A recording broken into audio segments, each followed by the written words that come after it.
Okay, this problem says that there are 2-point charges that lie on the x-axis. A charge of positive 6.17 microcoulombs is at the origin, and a charge of negative 9.8 microcoulombs is at x equals 14 centimeters.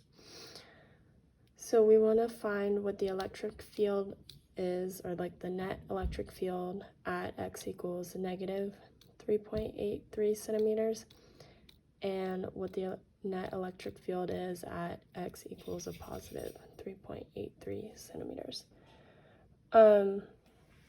So first let's just draw a picture of what we're looking at. So we have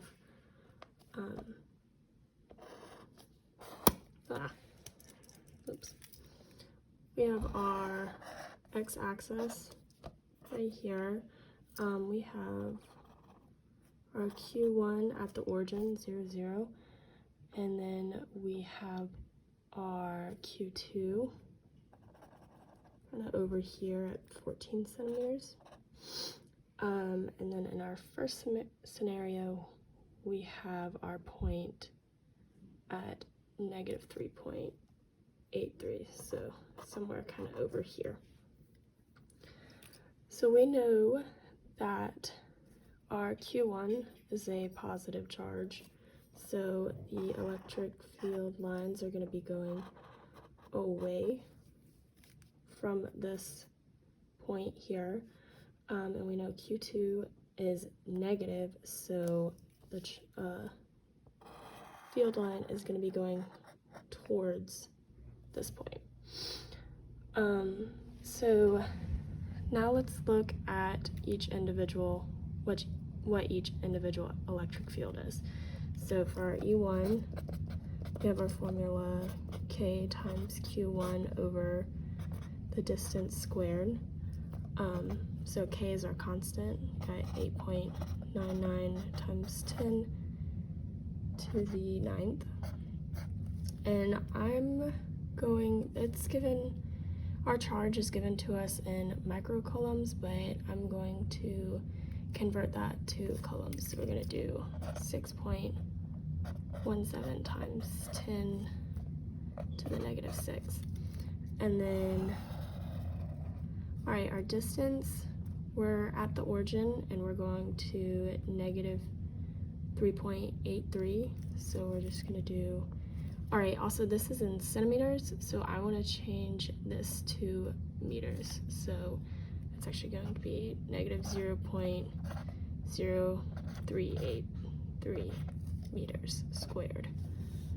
And then if we calculate that, we're going to get our E1 to be 3.78 times 10 to the 7th.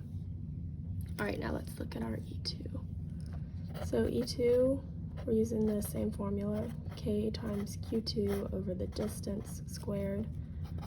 So we have our constant 8.99 times 10 to the 9th. This is also, our charge is also given up to us in microcoulombs, so we're gonna convert that to coulombs. And I'm gonna keep the negative just so that we know like the direction that this electric field is going towards our Q2.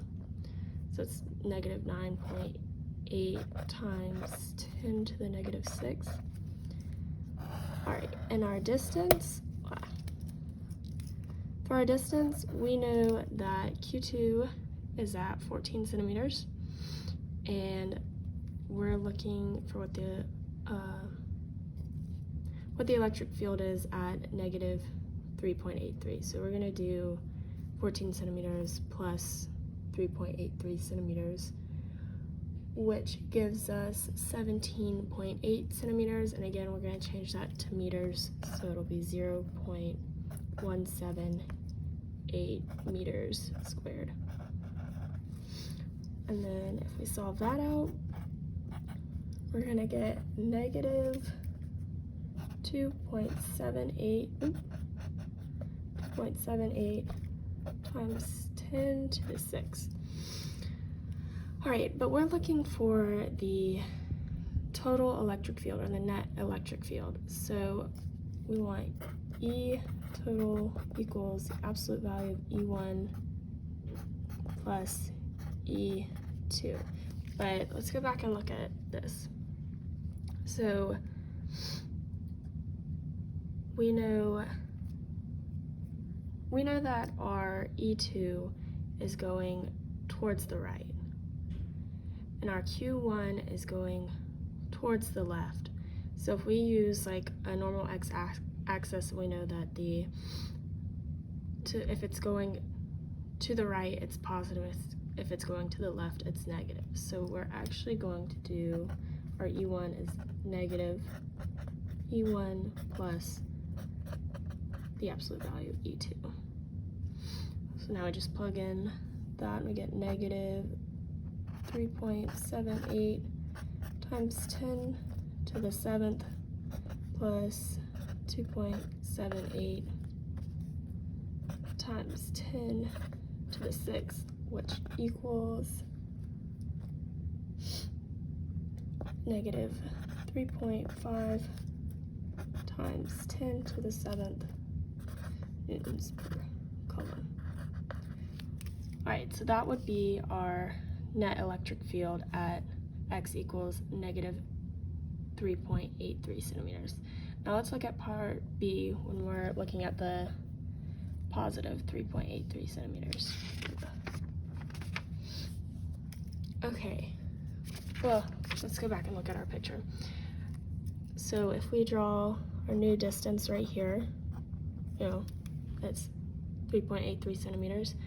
We know that the distance from, this is obviously not drawn to scale, but we know the distance from Q1 to the negative 3.83 and Q1 to the positive 3.83 is going to be the same distance. So we already know our E1 for the next problem. It's going to be the same because you're just squaring that distance value. So we have our E1 equal to 3.78 times 10 to the 7th. Now our E2, we're still using that same equation, K times Q2 over distance squared.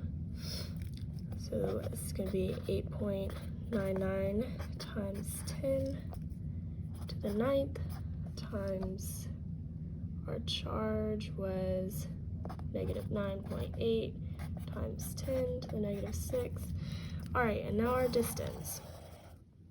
So now we want just this distance. So we're gonna do 14 minus 3.83 to get that distance, which gives us,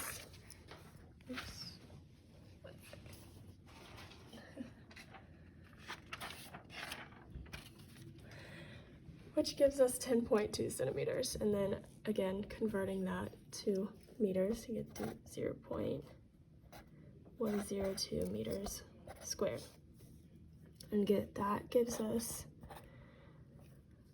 the value of negative 8.47 times 10 to the 6th. And again, we're looking for the net electric field, so we're going to do our E total equals the absolute value of E1 plus the absolute value of E2. And since this time we have both our electric fields going in the positive direction, we can just keep our equation the same. We don't have to make anything a negative or a positive. So we're going to do 3.783 times 10 to the 7th plus 8.47 times 10 to the 6th, which gives us a total value of 4.63 times 10 to the 7th. It's